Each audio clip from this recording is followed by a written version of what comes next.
Well, I'm super excited to be joined by Justin Smith. Justin's a senior vice president at Lee and Associates in California.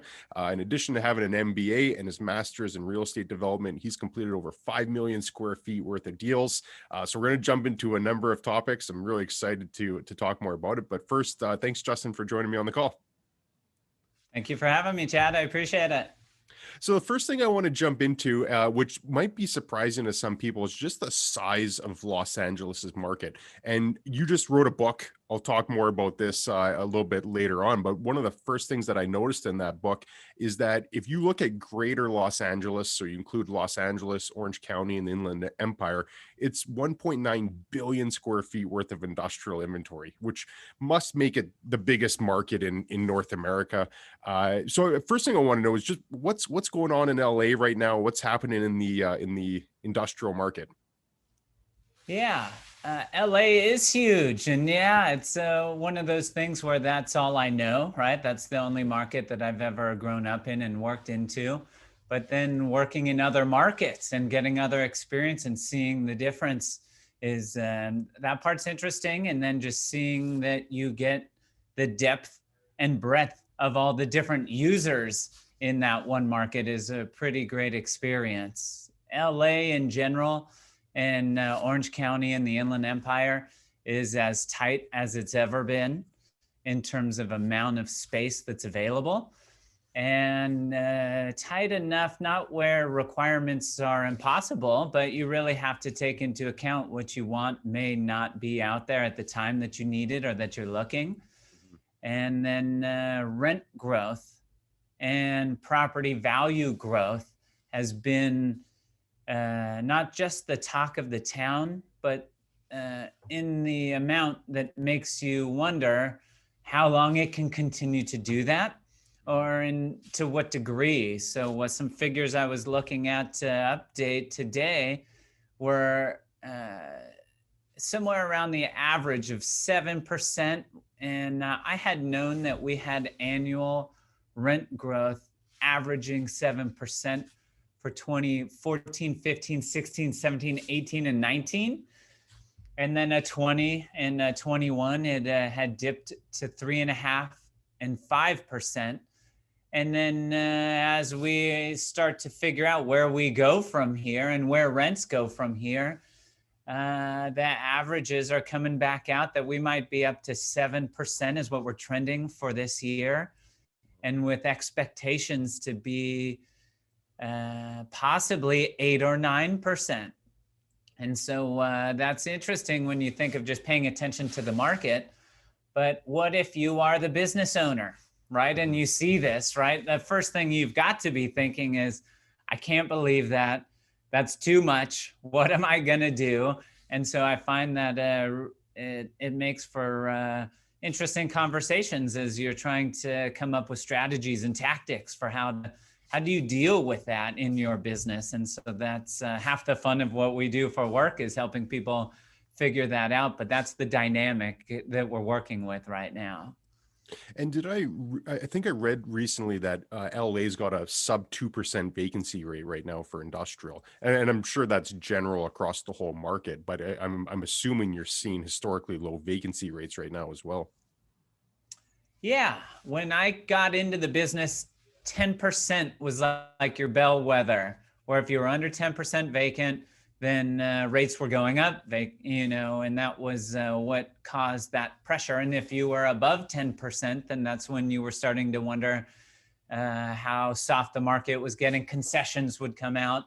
And I feel like over the past 5 to 10 years, that bellwether has become 5% of a market equilibrium, shifting between landlord and tenant and who has the dynamic more in their favor.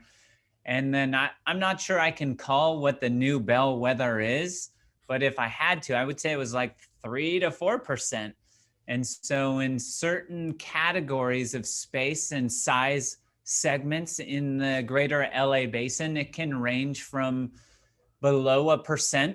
Like I saw one that was 0.69% vacancy in a certain size range when I was pulling a report in the Inland Empire, which is one of our markets that has land to build in, where the high may be somewhere around 5 to 6% think for like some flex product type that technically it's in industrial zone land. Some players are in that space, but the flex space isn't what's been affected by e-commerce.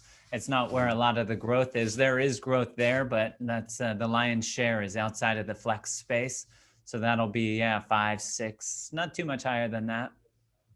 So one of the things I really want to explore with you in your book, you write from a tenant's perspective. So a company looking to lease space, you walk through the entire process. Your career has been in helping these tenants, but you took it from a perspective of if someone's just looking to lease space, here's a roadmap on how they can go and do it. And one of the things I really want to get your thoughts on are how companies navigate finding space in a really tight market like this right now. And one thing that we could branch out to as well is talking about site selection and building programming, as you mentioned in the book, on how important that is to come up with a wish list on all the things that a company is going to want to have. But in a really tight market, it can often come down to you need to take whatever you can get. So how has it shifted from being like a more of a tenant's market to a landlord's market? How are you advising clients to navigate through a really tight market like this right now when they just can't find options? What a challenge indeed. Yeah, it does cause you to think of a tool set that you can create for them. And what do we do as brokers, right? Because we're only as successful as they are. And so on one hand, I think through what is publicly available, right? That's product and inventory that's out there. And now you have this term off market as if our whole entire world exists off market and there is no market. And like it kind of goes back to the old school nature of the market is as powerful as your ability to connect with people who may know of opportunities. So I have found preparation, right? That's one, really knowing your requirement cold and knowing your what your growth needs to look like to be successful and being crystal clear on that. I feel like that's one thing people are starting to delve into deeper. And then off market, in that sense, I find for us brokers, exploring the existing landlord relationship has been very powerful because we're having more institutions in the space. So if you're in 50,000 or 100 or 200,000 feet, you probably have a name brand landlord and they have other properties. And so that's a great option that is opaque, right? You can't just look at that, right? That's you have to have a great relationship with your landlord. You have to have someone who knows to look for that. And what I have found is they will open up their book of lease expirations and they'll be working their own rent roll for renewals and expansions. And when you can have a conversation with them within their own rent roll, that's pretty powerful because then they can start saying, hey, I've got a pretty good feeling in the next 30 days, I'll know if this 100 is coming available. And in the next 60 days, I'll know if this 100 is coming available. And then you have almost like a first in line, or you have like dibs, or you have a ticket in line to look at these opportunities before they would ever then go to market and publicize these. So that's something I've found is a great way to work in a challenging environment where it's tight, to work with what you have, because ideally you've been nurturing that relationship. You've been a good partner. You've worked back and forth through maintenance issues over time. And so that's one where you can then have the benefit of that relationship to be able to have a dialogue and look for opportunities to expand. Otherwise, I've just found resourceful brokers, right? That same topic applies to developers. It can apply to landowners if you're looking for like build-to-suits. And it can even apply with your fellow like landlord broker brethren where, you know, they may have the same type of rent roll concept, but within portfolios that they do leasing for, or with tenants, they're working renewals where those renewals might not make and those spaces may be coming to market. So I found that's a very powerful thing, to be crystal clear on what your growth needs are and what needs to happen for your move to be successful, and then take those to maybe not the back channels, but to then be able to work all the different segments of people who may be the source of that type of opportunity. And so all of those are different avenues that we can go to try and source inventory when it's not readily available. Yeah, that's very well said. I think the amount of off-market deals has definitely increased in the last year as a result of that compression of vacancy rates. So I'm finding a lot more of those off-market deals as well. And I wanted to talk about one analogy you made in your book, because I thought it was very relevant to this, and it's your experience being a marathon runner, and how really anybody can enter to run a marathon. Anyone can sign up and run a marathon, but to be successful, there's a whole lot of preparation that goes into it. And I think that that's a very applicable reference to commercial real estate leasing, is that anybody can go and lease commercial real estate. But to have success in it, or at least to maximize your chances of being successful, the more prepared you are, the better. So what do you recommend to companies, and perhaps it could be the full spectrum. It could be a company leasing their first space, or it could be that 200,000 square foot tenant that's perhaps looking to move. What do you recommend in terms of getting into the right preparation stage at the beginning when they're considering leasing a space? Yeah, the marathon, funny stories you hear and anecdotes from runners is showing up to the race without having done your training program, right? So if you don't log the miles, you don't put in the time or the stretching or the nutrition, and you show up to the race and the gun goes off, you can still start the race and you can still go. And then the pain you feel, right? The injuries you sustain, the time that you clock, right? All of those are, that's when it all is irreversible. And when you can't do anything to adapt or to change, right? And so I feel like that's the power of the prep, is so that you can now be able to make adjustments before you start, or you're better equipped to make adjustments on the fly as you have to. And then where do people start? I usually start with where you are, right? So not only where you are in time and space in your agreement, with your team, with your people and your current operation. So that's the best place, because I feel like it's very easy to get an idea and to kind of run with it.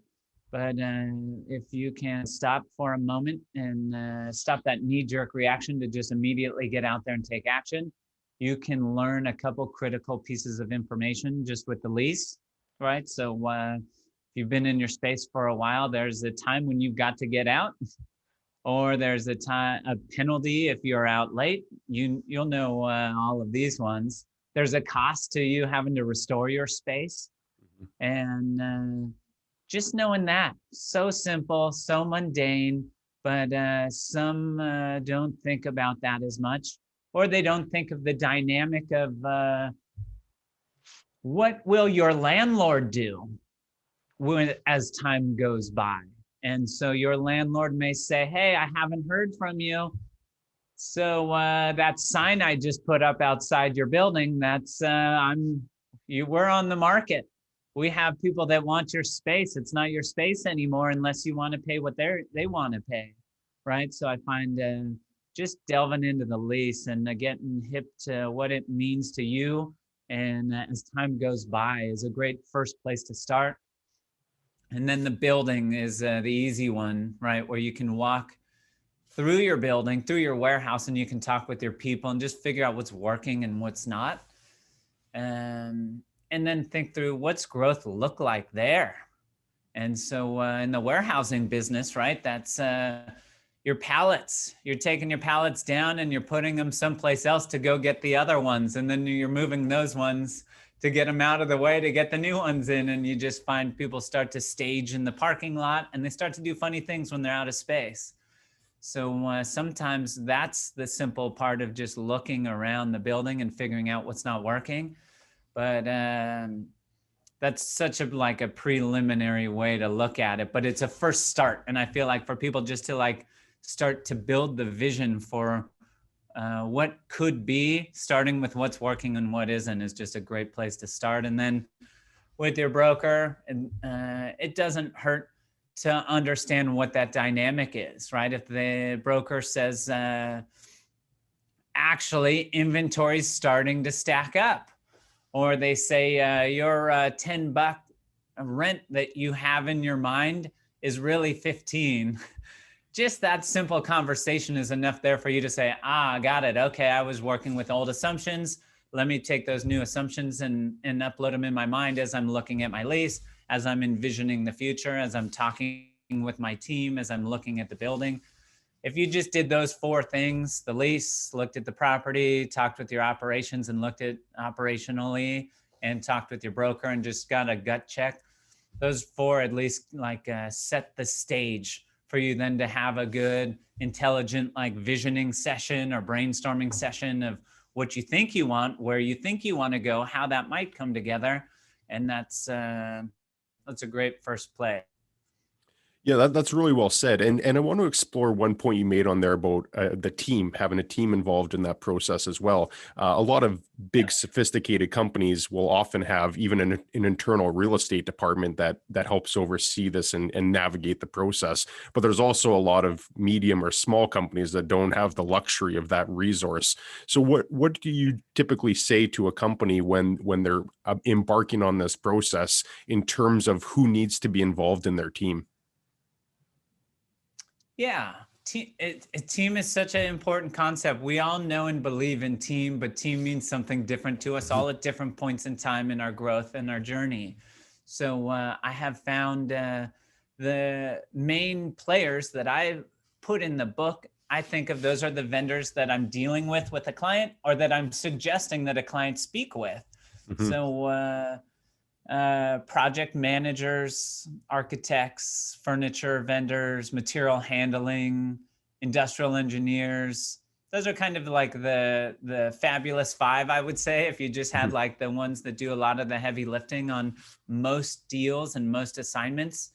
And then as you go up the food chain to more sophisticated operators or larger operations, they get into supply chain consulting.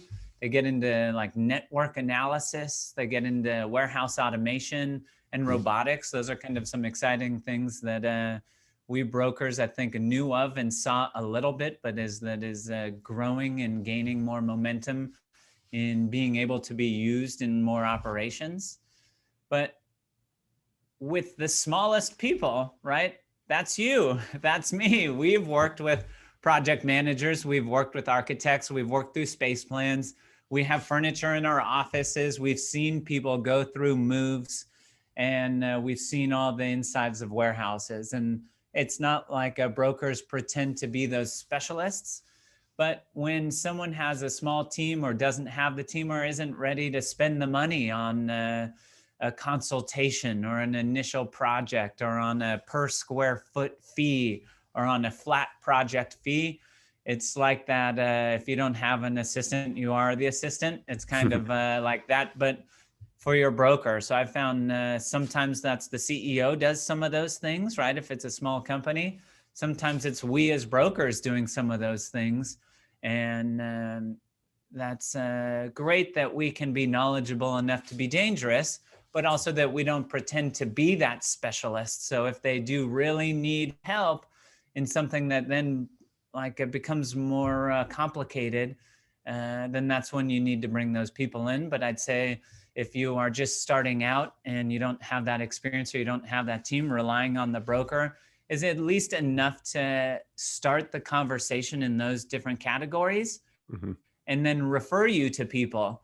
And if you're young in your business career or in your the organization that you're running, just getting linked to those vendors and having preliminary calls with them. If you just took 3 calls with 3 project managers or 3 architects or 3 furniture people or 3 racking guys or 3 fill in the blanks, right? And you ask them all those questions and you got their pricing, that's enough for you just to elevate your game, elevate your knowledge base. And what I found is a lot of clients, they don't even know all of the things that some of these vendors provide. So sometimes that's just enlightening that they can realize that some of the things they thought they couldn't afford, don't cost as much as they actually do. And some of the other challenges they're facing, some of these vendors can help out with, where they didn't realize they did that kind of work. So just getting connected with the right people and having that first conversation is usually enough to start to make progress on it. Yeah, there's 2 points that come to mind based on what you're saying. The first, I think a really good, effective broker is almost that hub and spoke model, where the broker will be the hub and try and connect all these different professionals so that the process goes as smoothly as possible. But it also leads to the second point, that it's a very complex process. And maybe a lot of people probably go into it thinking that leasing a space, whether it's an industrial property, any commercial property for that matter, is a fairly routine procedure. But there's so many interconnected components and overlapping steps that if you miss one of those steps, it could have that domino impact on the entire process. And it'd be akin to that marathon runner who didn't train and sustains an injury halfway through because they weren't prepared for it. So it really is a complex process. And I think you do an excellent job in your book on outlining all the things that people can be prepared for. So going back to your book, what was the process in that? Why did you decide to write a book, and what's been your experience with it so far? Yeah, we brokers don't write books very often, I've noticed, right? That's just something that isn't prevalent in our industry, right? There's plenty in real estate, there's plenty in residential, and then there's some great like historical ones where you can like hear the history and part of how towns were built and some of the developers that played influential roles.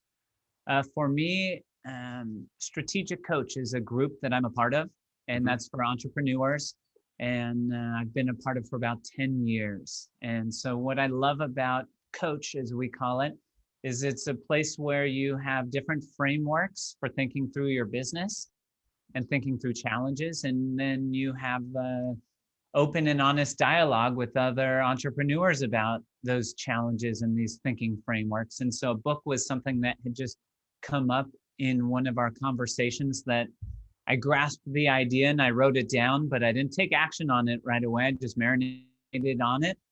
And as I was reaching out for resources, kind of like our conversation about vendors and team players, I was looking for a team player, and I interviewed a couple different, and I was fortunate to find Scribe Media, who I ended up working with, which is Tucker Max's company. And I feel like book writing is at its stage of maturity, where there used to be, you pitch an idea, right? You're looking for a book advance and you're looking for someone to sign on to your book to buy it. And then we had ill-prepared, unprofessional, unpolished self-publishing. And it may not have been those things, but I felt like for a long time, I felt like it was those things of you could just put anything out there. And so I feel like this was something I've come to now know what I'm explaining. I didn't know this going in, but I feel like where we are at in that process, where that has become maybe not institutionalized, but they've found a way to package it, and publishers have found a way to package it where you can be in this sweet spot that's in the middle ground, where they can help you with framing things out. They can help you with the mental leaps and challenges you face putting what you know onto paper, and with editing. And there's so many steps in the actual drafting and in the editing and then in like design and publishing, that they can be your guide. They can know what you're going through, and they've kind of made that a process.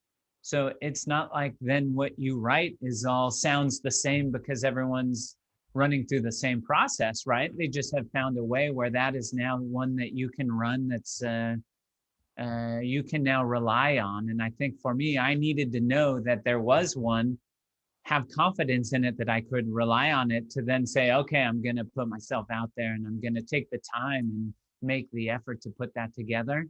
So it was an idea that I was excited about for a while, because you and I, we have to always be thinking about marketing and how we get our message out there. And so you've done a great job, right? Like kudos to you. I like what I see of what you've been putting out there. Thank you. So is it just interesting? I faced the same challenge, right? So I had Mhm. to, as I was thinking through what else, I've come up with 15,000 ideas of the best idea of the day and the idea of the week and the idea of the year. That this one finally bubbled to the top. And as I was able to explore it further and find, okay, I have a high degree of confidence that I've gotten there in deal experience and seniority and just being out in the marketplace. And I've helped enough people to know what they value and what they need and what they're experiencing. Mhm. And then to now have publishing being something that's accessible where I felt like that was not accessible for a long period of time. I was at the right place and time in a couple of those different things where that all came together as the time for me is now. I do believe it can be done, and let's try and make a great effort and make it happen. Yeah, it's funny you mentioned at the beginning about how there's so a little information out there. I consider myself to be a pure industrial real estate nerd, and I've tried to read everything I can on the topic. I've if there's industrial in the title, I've probably read it, and most of the content is like you said, it's really old or archaic. There's not a lot of relevant data in there. So I was really pleased to see your book because your book is a robust roadmap on how people can navigate that entire process. And I'll leave a link in the description because I think anyone interested in industrial real estate should read your book. It's that well done.